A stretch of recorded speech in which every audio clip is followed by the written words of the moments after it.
मैं अंकित यादव। लेखपाल परीक्षा 2020 के लिए हम लोग आपस में जुड़े हुए हैं। आज हम लोग चर्चा करना चाहते हैं एक नए विषय जिसका नाम है रसायन विज्ञान। तो ये केमिस्ट्री के बारे में हम लोग प्रश्न देखें तो पहले हम थोड़ा इसका इंट्रोडक्शन जान लेते हैं, फिर देखते हैं हम एक चैप्टर को उठाकर बात करते हैं केमिस्ट्री में कितने प्रश्न बनते हैं। जरा ध्यान सुनिएगा। ठीक है, हम लोग बात करें तो आप लोग जानते हो केमिस्ट्री, याद रखना ये केमिस्ट्री आपका केमिस्ट सबसे बना हुआ, किससे मिलकर बना हुआ? केमिस्ट, जिसका अर्थ होता है बच्चा काला। जिसका अर्थ क्या होता है? काला। केमिस्ट शब्द की जो उत्पत्ति हुई है, केमिस्ट शब्द की जो क्या हुई है बेटा? उत्पत्ति हुई है। याद रखना, यहां से उत्पत्ति नहीं, केमिस्ट शब्द जो बना है, ये जो शब्द बना है, याद रखना ये लैटिन भाषा का शब्द है। किस भाषा का शब्द है? लैटिन भाषा का शब्द है। किसका शब्द है? लैटिन भाषा का। अर्थ क्या होता है इसका? भाई काला। इसी केमिस्ट शब्द से हमारी जो क्या बनी हुई है? केमिस्ट्री से हम लोग बोलते हैं क्या? रसायन। तो याद रखना, रसायन के बारे में बताऊं तो रसायन को जीवन में अगर तुम्हें समझना है तो केवल इतनी ही बात समझ लेना मेरी। रसायन को कभी भी समझने का प्रयास करो तो याद रखना, जब कोई काम हो जाए, कोई भी काम होने के बाद दोबारा उस स्थिति में कभी ना आ पाए। क्लियर है कि नहीं है? कोई भी काम दोबारा एक बार होने के बाद पुनः उस स्थिति पर न आ पाए तो रखना वो काम किसके अंतर्गत आता है? रसायन के अंतर्गत आता है। और रसायन की तुम्हें परिभाषा बात किया, डेफिनेशन की बात करूं, विज्ञान की वह शाखा जिसके अंतर्गत रासायनिक पदार्थों की संरचना, उनकी आंतरिक संरचना, उसमें उपस्थित द्रव्यमान, इलेक्ट्रॉन, प्रोटॉन, न्यूट्रॉन इत्यादि का अध्ययन हम विज्ञान की जिस शाखा के अंतर्गत करते हैं उसे हम लोग क्या बोलते हैं? रसायन विज्ञान बोलते हैं। रसायन विज्ञान अंग्रेजी में केमिस्ट्री, केमिस्ट्री बना केमिस्ट्री। देखिए हम लोग बात करें तो बता दीजिएगा, जब वो केमिस्ट्री मिलेगी आपको, अगर हम टोटल केमिस्ट्री की बात करें तो आप लोग एक प्रश्न बनेंगे यहाँ पर, father of chemistry, father of chemistry. तो ना फादर ऑफ केमिस्ट्री में क्या प्रश्न बनता है, किस प्रकार से आपको जानना है। तो जीवन में कभी आपसे पूछ लिया जाए केमिस्ट्री का पितामह किसे कहा जाता है तो आप लोग उत्तर मेरा याद रखिएगा, लेवार्सिए। किसे कहते हैं भाई? लेवार्सिए। ठीक, लेवार्सिए। ये लेवार्सिए साहब है जो बेटा, इन्हें केमिस्ट्री का फादर कहा जाता है। केमिस्ट्री का फादर किसे कहा जाता है? लेवार्सिए। अगर आपसे कभी ऐसा ही पूछ लिया जाए केमिस्ट्री का जन्म, केमिस्ट्री का जन्म हुआ है, केमिस्ट्री का जन्म हुआ है, तो उसके लिए उत्तर बताइएगा। केमिस्ट्री का जो जन्म हुआ है बेटा, ये हुआ भैया मिस्र देश से। कहां से हुआ? मिस्र देश से हुआ है। मिस्र आपका बताइएगा, मिस्र बच्चा अफ्रीका देश में पड़ता है। मिस्र कहां पड़ता है बच्चा? अफ्रीका। मिस्र की हम लोग बात करें तो मिस्र की जो बच्चा राजधानी है, मिस्र की जो राजधानी है बेटा, वो मिलेगी आपको काहिरा। मिस्र की राजधानी क्या? काहिरा। वही है मिस्र देश है जिसे हम लोग नील नदी का वरदान कहते हैं। और नील नदी के बारे में लोग जानते हो, दुनिया की सबसे बड़ी नदी है। क्लियर है कि नहीं है? इस मिस्र देश से केमिस्ट्री, रसायन जैसे और विज्ञान का क्या हुआ भैया? जन्म हुआ, जिसके पिता कौन है? लेवार्सिए। यहीं पर लगी लगता मैं एक बात और बता दे रहा हूँ आपको, ये सुन लीजिएगा। अगर रसायन विज्ञान के संदर्भ में बात की जाए तो एक मैं आपको बता दूं, यहाँ रसायन विज्ञान आपकी दो प्रकार से मिलेगी। रसायन विज्ञान बच्चा दो प्रकार से मिलेगी। एक होगी बच्चा आपकी यहाँ पर, एक होगी आपकी अकार्बनिक रसायन, अकार्बनिक रसायन। दूसरी कौन होगी बच्चा? कार्बनिक रसायन। तो मैं आपको जानकारी के लिए बता देता हूं, अकार्बनिक रसायन तो विज्ञान की वह शाखा जिसके अंतर्गत कार्बन को छोड़कर सभी अन्य पदार्थों का अध्ययन किया जाता है, तो उसे हम लोग क्या बोलते हैं? अकार्बनिक रसायन। क्लियर है कि नहीं है? विज्ञान की वह शाखा जिसके अंतर्गत केवल कार्बन का अध्ययन किया जाता है उसे हम बोलते हैं कार्बनिक रसायन। तो अगर तुमसे पूछा जाए कार्बनिक रसायन को बोला पूछा जाए ऑर्गेनिक केमिस्ट्री, इसके बारे में तुमसे पूछा जाए कि ऑर्गेनिक केमिस्ट्री का पिता कौन है, तो आप लोग उत्तर बताएंगे बर्जीलियस। उत्तर क्या बताएंगे? बर्जीलियस। क्लियर है कि नहीं है? उत्तर क्या बताएंगे बच्चा? बर्जीलियस। बर्जीलियस के संदर्भ में भी क्वेश्चन बन सकते हैं, उत्तर बन सकते हैं। क्या प्रश्न बनता है जरा सुनिए ध्यान से, क्या उत्तर बनेगा जरा सुनिएगा। एक प्रश्न आपसे पूछा सकता है कि जीवन में सबसे पहले प्रोटीन शब्द किसने दिया? यहां से एक प्रश्न याद रखना, प्रोटीन शब्द किसने दिया? उसके लिए उत्तर आप लोग लगाएंगे, किसने दिया? बर्जीलियस। प्रोटीन शब्द किसने दिया? बर्जीलियस। तो याद रखना प्रोटीन क्या होता है, तो आप लोग मेरी छोटी सी बात रखना, कभी चाय भी आप लोगों ने तो चाय गर्म होने के बाद जो ऊपर साड़ी बनती है वो क्या है? प्रोटीन। अभी अंडा देखा आपने, अंडे को उबालने के बाद अंडे का भाग क्या हो जाता है? ठोस। वो क्या है? प्रोटीन। क्लियर है कि नहीं है? जबकि अंडे का जो अंदर जो पीला वाला भाग होता है जिसमें विटामिन ए की बड़ी अधिकता होती है, वो आप लोग देखते हो ठोस नहीं होता, केवल चिपक के सूख जाता है। तो यार ना वो प्रोटीन नहीं है, वो क्या है? कार्बोहाइड्रेट और वसा का उसमें रूप है। लेकिन अंडे का जो भाग ठोस के रूप में बदल जाता है तो वो आप लोग जानोगे वो क्या है? प्रोटीन है। तो बताइएगा प्रोटीन शब्द किसने दिया? बर्जीलियस ने। कार्बनिक रसायन का पिता किसे बोलते हैं? बर्जीलियस। टोटल ऑफ केमिस्ट्री का पिता किसे कहा जाता है? उत्तर बताएं क्या? लेवार्सियो। क्या बताएं? लेवार्सियो। केमिस्ट्री बना किससे भाई? केमिस्ट लैटिन भाषा का शब्द जिसका अर्थ है बच्चा काला। जन्म इसका कहां से? मिस्र। मिस्र की राजधानी क्या? काहिरा। और मुद्रा के रूप में पूछे तो आप लोग उत्तर भी उसका बता देंगे, उसका उत्तर बता देंगे। कहाँ राजधानी? मुद्रा क्या है इसकी? पाउंड। मुद्रा क्या बताएंगे भाई? इसकी पाउंड। और इसके संदर्भ में आपको और भी बात बता दे रहा हूं, वर्तमान में करंट में एक प्रश्न बन सकता है। किस प्रकार का प्रश्न बनेगा जरा सुनिएगा।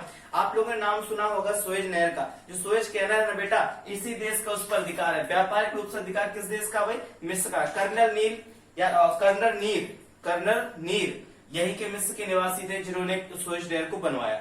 चलिए इतनी बात क्लियर हमारी। अब हम लोग आगे बढ़ते हैं।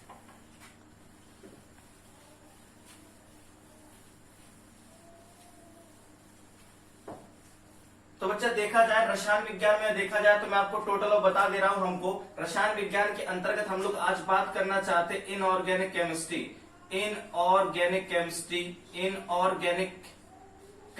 किसके बारे में बात करेंगे हम लोग? Inorganic chemistry. इसके अंतर्गत कितने चैप्टर पढ़ने हैं? चैप्टर का नाम नोट कर लीजिए ताकि आपको पता चल जाए कि रसायन विज्ञान में कंपटीशन की दृष्टि से कितने चैप्टर पढ़ने हैं। यहाँ इंटर वाली बात नहीं पढ़नी हम लोगों, केवल कंपटीशन की दृष्टि से पढ़नी है। पहली बात मैं आपको बताऊं जानकारी के लिए, तो याद रखिएगा पहला जो चैप्टर मिलेगा आपको, जो हम इसकी चर्चा करना चाहते हैं, ये बेटा परमाणु की संरचना पहला चैप्टर है। दूसरे चैप्टर की बात करूं तो बच्चे का आपको चैप्टर मिलेगा बड़ा मोस्ट इंपोर्टेंट, जिसका नाम क्या है? विलयन, क्षारीय विलयन, बफर विलयन, अम्लीय विलयन, इस प्रकार के विलयन, कोलाइडी विलयन, कई प्रकार के विलयनों के बारे में हम लोग चर्चा करेंगे। किस विलयन का पीएच मान कितना होता है, इस संदर्भ प्रश्न कंपटीशन में बहुत सारे पूछे जाते हैं। दूसरी हम लोग बात करेंगे तो एक चैप्टर और मिलेगा आपको, अम्ल, क्षार और लवण। अम्ल, क्षार और लवण। अगर हम लोग चौथे चैप्टर के संदर्भ में बात किया तो नाभिकीय दूसरा को नाभिकीय रसायन। क्या होगा भाई? नाभिकीय रसायन। ये हम लोग बात कर लेंगे नाभिकीय रसायन। जो पांचवें रूप में हम लोग जो पढ़ने वाले हैं बच्चा, ये बात करने वाले हम लोग विविध की। किसकी बात करने वाले हैं बच्चा? विविध की। तो विविध के बारे में हम लोग बात कर लेंगे। इस प्रकार के चैप्टर में देखने रसायन विज्ञान में किसमें? इनऑर्गेनिक केमिस्ट्री की बात की जाए तो अकार्बनिक रसायन में एक एक चैप्टर के बारे में हम लोग देखेंगे। कंपटीशन के हिसाब से रसायन विज्ञान में यही चैप्टर से प्रश्न आते हैं। जो दूसरी हम लोग बात करेंगे वो हम करेंगे ऑर्गेनिक केमिस्ट्री, बोले तो कार्बनिक रसायन पर। वहां से जितने प्रश्न आते हैं बच्चा, उसको भी हम लोग आराम से क्या करेंगे? कंप्लीट करेंगे। आइए बात करते हैं आगे।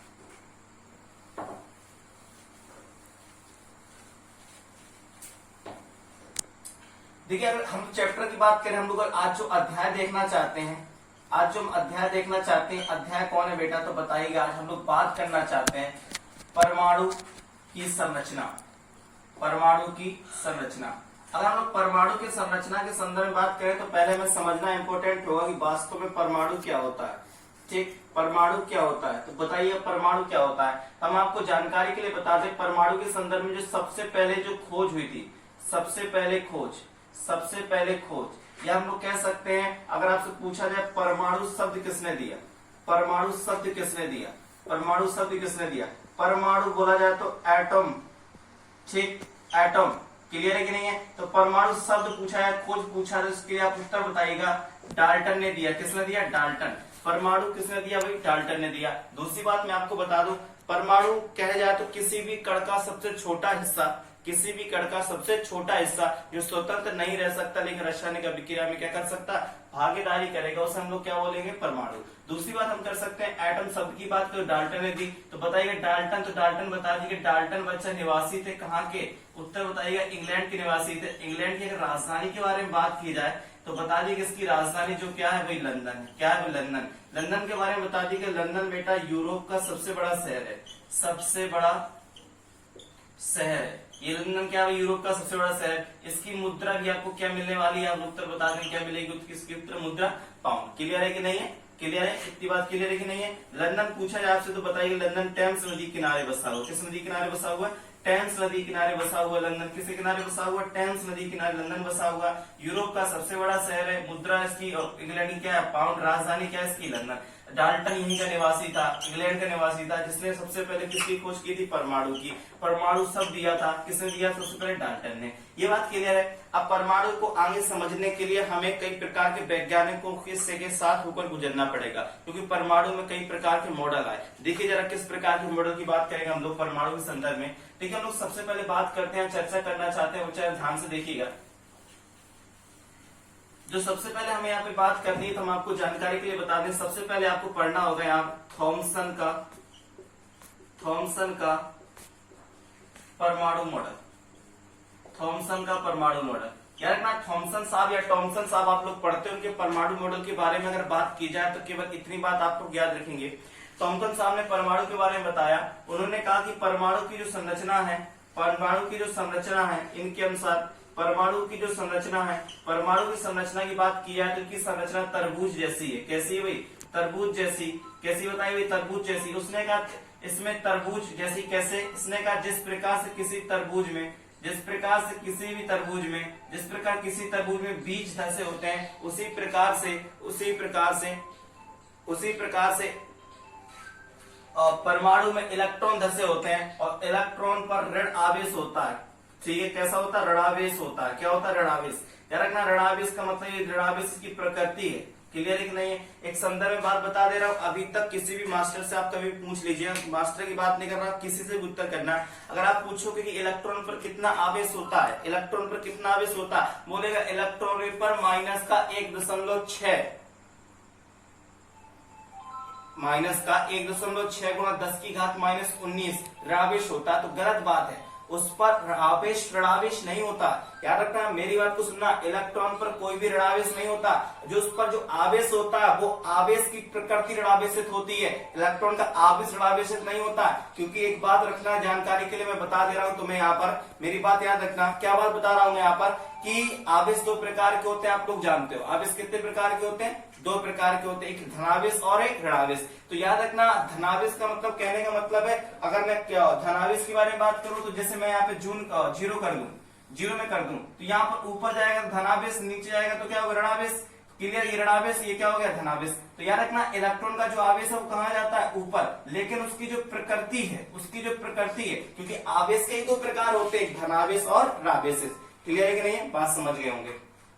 दूसरी बात करूं तो इन्होंने इस प्रकार से बताया, धसे होता है, जिसे क्या बोलते हैं? ऋणावेश। क्या बोलते हैं? ऋणावेश। ये हम लोग बात करेंगे। और उसने कहा इस प्रकार से इसमें धनावेश फैला होता है, इस प्रकार धनावेश फैला होता है। तो थॉमसन साहब ने कोई बड़ी बात नहीं बता पाई।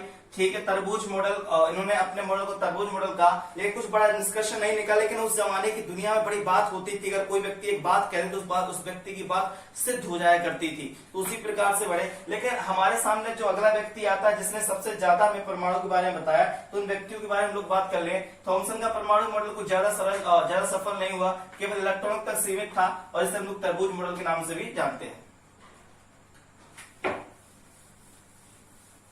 दूसरी बात क्या, जरा ध्यान से सुनिएगा।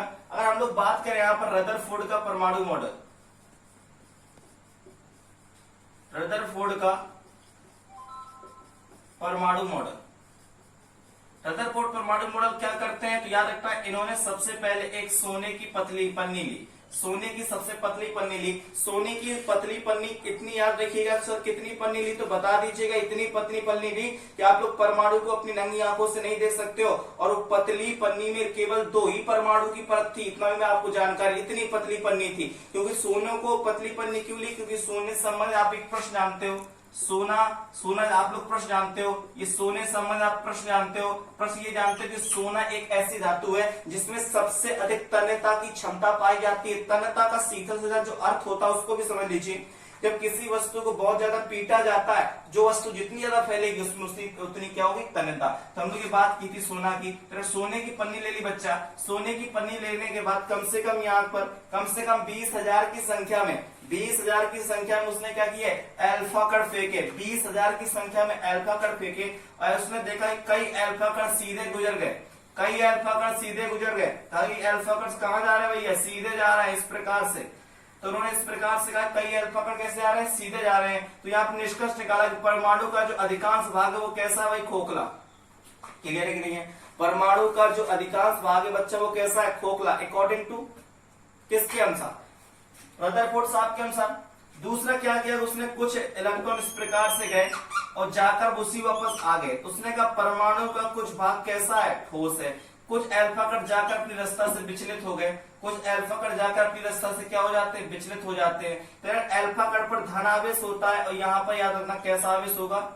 ऋण आवेश होगा जब भी तो अपने रास्ते से कैसे होंगे भैया, विचलित होंगे। उसी रास्ते में लौट रहे हैं तो यहाँ पर कैसा आवेश होगा, धनावेश है। तो यहाँ से निष्कर्ष निकला कि परमाणु के बारे में बताया गया, तो मैं आप लोग कल्पना कर सकते हो डस्टर है, अब परमाणु है। तो यहाँ से अल्फा कण जब मारे गए, यहाँ से अल्फा कणों को मारा, तो आप लोग समझिए जो अल्फा कण निकल गया, तो परमाणु का अधिकांश भाग कैसा हो गया बच्चा, खोखला। जो अल्फा कण रास्ता भटक गया तो वहां पर कैसा आवेश हो गया, ऋणावेश। दूसरी बात हम लोग करेंगे तो कुछ यहाँ पर धनावेश था, यहाँ पर धनावेश था, तो अल्फा कण गया उसी मार्ग में क्या हो गया, वापस हो गया। उसने कहा जो धनावेश है यहाँ पर, उसे हम लोगों ने नाम दिया प्रोटॉन। क्या नाम दिया, प्रोटॉन। इसी समय से किसकी खोज हुई, प्रोटॉन की। प्रोटॉन की खोज किसने की, रदरफोर्ड ने। हम लोगों ने ये बात की थी, इतने संदर्भ में बातें बताई थी, किसने भाई, किसने बताई थी भाई, रदरफोर्ड साहब ने बताया कि परमाणु खोखला होता है, ठोस संरचना उसका केंद्र होता है। और इसके बाद और मैं आपको जानकारी के लिए बता दे रहा हूं, ठीक एक मॉडल और हमको मिलेगा यहाँ पर,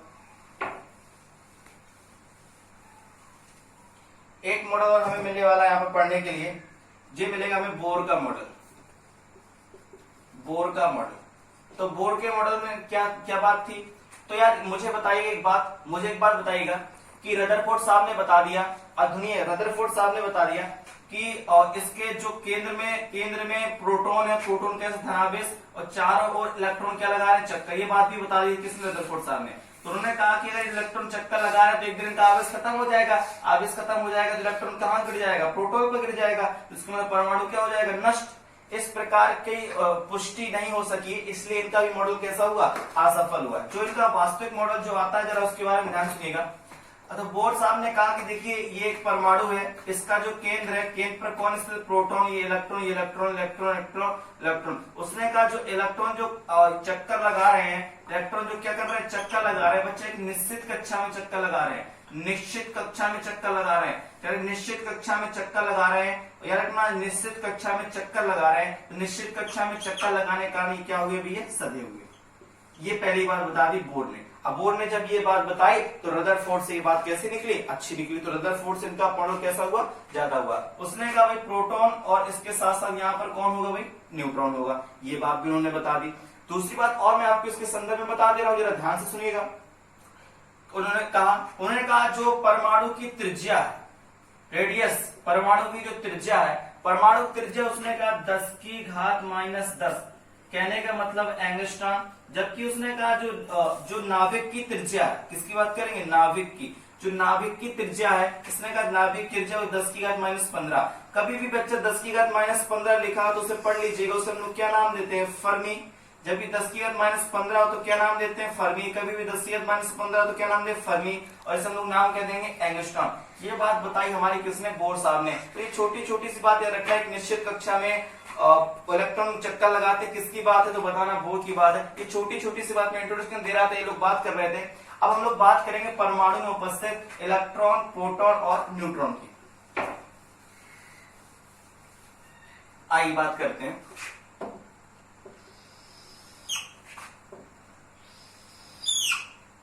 देखिए हम लोग बात करें बेटा, सबसे पहले हम लोग बात करना चाहते हैं इलेक्ट्रॉन के बारे में। हम लोग बात करेंगे यहाँ पर प्रोटॉन के बारे में, कितने प्रश्न बनते हैं। और फिर हम लोग बात करेंगे यहाँ पर न्यूट्रॉन के बारे में। न्यूट्रॉन का जो वास्तविक नाम होता है न्यूट्रल होता है, इसके बारे में आप लोग जानिएगा। अब जैसे हम लोग बात करें सबसे पहले इलेक्ट्रॉन के बारे में जानिएगा। पहले हम लोग बात करते हैं खोज की, किसकी बात करते हैं, खोज की। तो आप लोग बताइए खोज किसने की थी भाई, थॉमसन ने। पूछा जाए तो मैं इलेक्ट्रॉन पर जो आवेश होता है, इलेक्ट्रॉन पर आवेश कितना होता है, तो उसके लिए आप बताइए इलेक्ट्रॉन पर आवेश 1.6 गुणा 10⁻⁻ कितना होता है, 19 होता है। क्लियर है कि नहीं, किस प्रकृति का होता है, माइनस प्रकृति का होता है। क्लियर है कि नहीं, आवेश माइनस प्रकृति का होता है, लेकिन ये संख्या माइनस की नहीं है, ये बात याद रखना। दूसरी बात हम करें इसके द्रव्यमान की बात करें, इलेक्ट्रॉन पर कितना द्रव्यमान होता है, इलेक्ट्रॉन पर कितना द्रव्यमान होता है, तो बता दे 9.1 to 10⁻31 kg। इस प्रकार का द्रव्यमान होता है, किस पर, इलेक्ट्रॉन पर होता है। याद रखना इलेक्ट्रॉन, प्रोटॉन, न्यूट्रॉन अभी भी कल्पनाएं हैं। अगर मैं आपको बता दूं जानकारी के लिए तो इसके द्रव्यमान के बारे में, तो इतनी बात याद रखिएगा, आज तक वैज्ञानिकों ने ये कोई मशीन नहीं बना पाई है जो मशीन पर इतनी क्षमता हो कि वो इलेक्ट्रॉन का द्रव्यमान माप दे। क्योंकि आप लोग जानते हो इसी को मैथमेटिक्स कहते हैं, आप लोग जानते हो LHS = RHS, इसी प्रकार से सब कुछ निकाला गया। हम लोग प्रोटॉन की बात करते हैं तो बताइएगा, प्रोटॉन की खोज के बारे में बात करते हैं तो मैं बता दूं रदरफोर्ड। रदरफोर्ड किसके बारे में? रदरफोर्ड। अभी कहीं कहीं ये विकल्प ना मिले तो आप लोग एक विकल्प आपको और मिलेगा, गोल्डस्टीन। क्या मिलेगा भाई? गोल्डस्टीन। इसको लगा दीजिएगा। अगर हम लोग प्रोटॉन के आवेश की बात करते हैं तो आप लोग उत्तर बताइएगा 1.6 गुणा 10 की घात 19, लेकिन किस प्रकृति का? प्लस प्रकृति का। जबकि दूसरे हम लोग वजन की बात करते हैं, हम लोग अगर वजन की बात करेंगे तो इसका जो हमें वजन मिलने वाला है बच्चा, इसका जो हमें वजन मिलने वाला है, इसका जो हमें वजन मिलने वाला है, जरा याद रखिएगा, ये ग्राम में होगा क्योंकि मैंने 31 लिख दिया है। देखिए इसके वजन की हम लोग बात करते हैं तो इसके जो वजन मिलेगा आपको 1.67 10 टू दी पावर -27। क्लियर है कि नहीं है? ये हमारा वजन होगा किसका भाई? प्रोटॉन के वजन के बारे में हम लोग बात की। अगर हम लोग दूसरी बात करना चाहते हैं तो प्रोटॉन कहां पर होते हैं? प्रोटॉन कहां पर होते हैं? तो आप लोग बताइएगा प्रोटॉन कहां पर मिलेंगे आपको? उत्तर बताइएगा नाभिक पर मिलेंगे। कहां पर मिलेंगे? नाभिक पर। अब इसके बाद अगर हम लोग कई और प्रश्नों की बात करें, कई और प्रश्नों की बात करें तो दो प्रश्न आपसे आप लोग याद रखना, दो प्रश्न याद रखना आप लोग। पहला प्रश्न याद रखना, मैं यहीं से बता दे रहा हूं, नाभिकीय रसायन की खोज, नाभिकीय रसायन की खोज किसने की? तो बता, नाभिकीय रसायन की खोज या नाभिकीय रसायन का पिता किसे कहा जाता है? तो उसके लिए आप लोग उत्तर बताओगे रदरफोर्ड। किसे कहते हैं भाई? रदरफोर्ड। किसे बोलते हैं? रदरफोर्ड कहते हैं। किसे बोलते हैं? रदरफोर्ड को। क्लियर है कि नहीं? इसे किसे बोलते हैं? रदरफोर्ड। नाभिक की खोज किसने की? नाभिक की खोज किसने की? तो उसके लिए आप लोग उत्तर बताएंगे नाभिक की खोज भी किसने की? रदरफोर्ड ने। नाभिकीय रसायन के पिता भी किसे बोलते हैं? रदरफोर्ड। प्रोटॉन की खोज किसने की? तो उसके लिए उत्तर बताएगा आप लोग रदरफोर्ड। याद रखना इनको, इनको रदरफोर्ड साहब को भौतिकी के क्षेत्र में नोबेल पुरस्कार भी मिल चुका है। मैं आपको जानकारी के लिए बता दूं, सन आपसे नहीं पूछेगा, लेकिन ये पूछेगा निम्नलिखित में से कौन सा वैज्ञानिक जिसे नोबेल पुरस्कार मिला। तो आप लोग यहाँ संदर्भ में प्रश्न याद रखिएगा। अगर हम लोग अब बात करना चाहते हैं न्यूट्रॉन के बारे में तो बच्चा देखना न्यूट्रॉन की खोज के बारे में बता दो। तो बच्चा न्यूट्रॉन की जो खोज की थी बताइएगा, न्यूट्रॉन की खोज की थी बच्चा चैडविक ने। किसने की थी? चैडविक। अब न्यूट्रॉन की हम लोग बात करें तो न्यूट्रॉन पर कोई आवेश नहीं होता है। न्यूट्रॉन पर क्या बात की जाए? आवेश की बात बताऊं मैं। न्यूट्रॉन पर किसकी बात? आवेश की। तो मैं जानकारी के लिए बता दे रहा हूं तुम्हें कि न्यूट्रॉन पर किसी प्रकार का कोई आवेश नहीं होता। अगर तुमसे पूछा जाए कि न्यूट्रॉन पर आवेश कितना होता है, बताइएगा न्यूट्रॉन पर कोई आवेश नहीं होता, न्यूट्रॉन आवेशहीन होता है। लेकिन हम लोग अगर इसके वजन के बारे में बात करते हैं तो आप लोग मेरी बात याद रखिएगा, इसका जो वजन होता है तो यार 1.678 गुणा 10 की घात -27 केजी। और इसके अपना वजन के बारे में याद रखना, ये वजन इसका प्रोटॉन से भी ज्यादा होता है। प्रोटॉन से भी क्या होता है? ज्यादा होता है। अगर पूछा जाए इलेक्ट्रॉन प्रोटॉन न्यूट्रॉन में सबसे ज्यादा वजन किसका होता है? तो आप लोग बताइए किसका होता है? न्यूट्रॉन। किसका होता है? न्यूट्रॉन। तो ये हम लोगों ने बात किया। मैं आपको एक बात बता दे रहा हूँ, जरा कुछ बातें समझ लीजिए।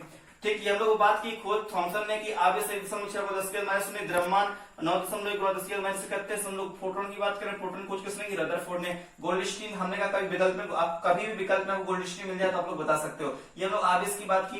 अभी हम न्यूट्रॉन की बात की, किसकी खोज किसकी? चैडविक। अब देखिए हम लोग ट्रिक के माध्यम से कुछ इसको याद करेंगे, ट्रिक के माध्यम से याद करेंगे, फिर आगे बढ़ते हैं।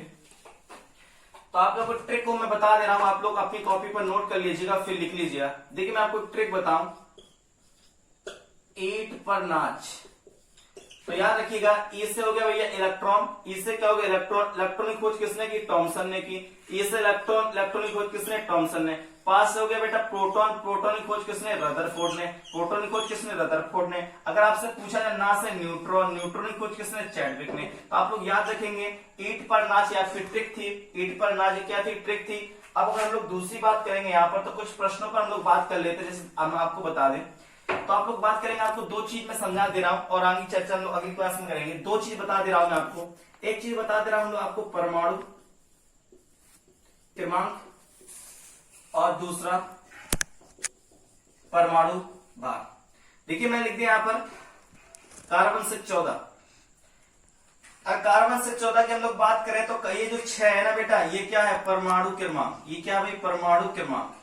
क्लियर है कि नहीं है? जबकि ये क्या है बेटा? परमाणु भार। ये क्या है? परमाणु भार। जो परमाणु क्रमांक होता है जिसे हम लोग किससे प्रदर्शित करते हैं? जेड से लिखते हैं। किससे लिखते हैं? जेड से। लेकिन अगर कभी आपसे पूछा, जैसे हम लोग बात कर सकते हैं यहाँ पर, जैसे हम लोग बात करेंगे यहाँ पर, ये कार्बन की बात की, अगर मैं यहाँ पर बात करूं आपको, कार्बन के तो कई अपरूप होते हैं। जैसे हम लोग दूसरी बात करें यहाँ पर, जैसे मैंने आपके बारे में बात करी, जैसे मैं लिख दिया यहाँ पर कॉपर 29 के बारे में हम लोग बात करें, क्लियर है कि नहीं। और यहाँ पर मैंने इसका चलो इसका हमें द्रव्यमान निकालना है, तो हम लोग देखेंगे यहाँ पर हम लोग कॉपर 29 की बात करते हैं। तो इसमें आप लोग देखते हो यहाँ पर ये कॉपर नहीं चलेगा, यहाँ पे पहले हम आपको नाइट्रोजन ले लेते हैं। देखो नाइट्रोजन यहाँ पर 7 लिया, यहाँ पर क्या लिया 14। तो आपसे पूछा जाए ये क्या है भाई, तो आप लोग बताएगा ये एटॉमिक नंबर, बोला जाता है परमाणु क्रमांक। तो परमाणु क्रमांक क्या है, तो बताना किसी परमाणु में जितने प्रोटॉन होते हैं, किसी परमाणु में जितने क्या होते हैं, प्रोटॉन होते हैं, किसी परमाणु में जितने क्या होते हैं, प्रोटॉन होते हैं, किसी परमाणु में जितने क्या होते हैं, प्रोटॉन होते हैं, उसी प्रोटॉन की संख्या क्या बोलते हैं, परमाणु क्रमांक। और प्रोटॉनों की संख्या बराबर किसके होते हैं, इलेक्ट्रॉन के। प्रोटॉन की संख्या बराबर किसके होते हैं, इलेक्ट्रॉन की। तो आप लोग यहाँ पर जानिएगा प्रोटॉन की संख्या किसके बराबर होती है, इलेक्ट्रॉन की। तो किसी परमाणु प्रोटॉन और इलेक्ट्रॉन आपस में अगर बराबर नहीं होगा, तो आप लोग जानेंगे, अगर आपस में बराबर नहीं होगा तो आप लोग जानेंगे कि परमाणु उदासीन नहीं होगा। तो प्रोटॉन की संख्या हमेशा बराबर किसके होते हैं, इलेक्ट्रॉन की। प्रोटॉन की संख्या बराबर किसके, इलेक्ट्रॉन की। तो परमाणु क्रमांक क्या होता है, तो आप लोग बताइए परमाणु क्रमांक क्या होता है। परमाणु क्रमांक ये होता है कि परमाणु के नाभिक में जितने प्रोटॉन होते हैं उससे हम लोग क्या बोलते हैं, परमाणु क्रमांक। अब देखिए हम लोग इसकी बात करें, हम लोग बात करेंगे न्यूट्रॉन की। इसकी बात करेंगे न्यूट्रॉन। अगर आपसे पूछा जाए न्यूट्रॉन की संख्या आप लोग कैसे निकालोगे, तो केवल आपको इतना याद रखना है, न्यूट्रॉन की संख्या निकालने के लिए इन दोनों का क्या लेने बच्चा, अंतर लेने। तो इन दोनों का अंतर कितना होगा, 7। तो कितना क्या आ गया, 7। तो प्रोटॉन भी कितने, 7, इलेक्ट्रॉन भी कितने, 7, और न्यूट्रॉन भी कितने, 7। तो याद रखना जब हम लोग कुछ भी चीज लिखते हैं, कुछ भी हम लोग लिखेंगे यहाँ पर, जैसे हम लोग बात करते हैं और कई प्रश्नों पर बात करेंगे, जैसे हम लोग और बात कर लेते हैं, जैसे हम लोग बात करेंगे ऑक्सीजन 816। तो याद रखना इसके बारे में हम लोग जानेंगे। तो परमाणु क्रमांक किसके बराबर, प्रोटॉन किसके बराबर, इलेक्ट्रॉन के। और दोनों का अंतर ले लेंगे, फिर क्या है 8, किसकी संख्या आ गई, न्यूट्रॉन की। तो इन दोनों का जो अंतर लेंगे वहां से क्या निकालेंगे, न्यूट्रॉन। तो अगली बात हम लोग अगली क्लास में करेंगे इसके संदर्भ में, जो हम लोग बात बनेगी। लेकिन अभी हमने जो इसके संदर्भ में चर्चा किया आप उसको पढ़िएगा जरा, 1-2 बार वीडियो देखिएगा तो आपको सारी बात समझ में आ जाएगी। नमस्कार, बने रहिए हमारे साथ।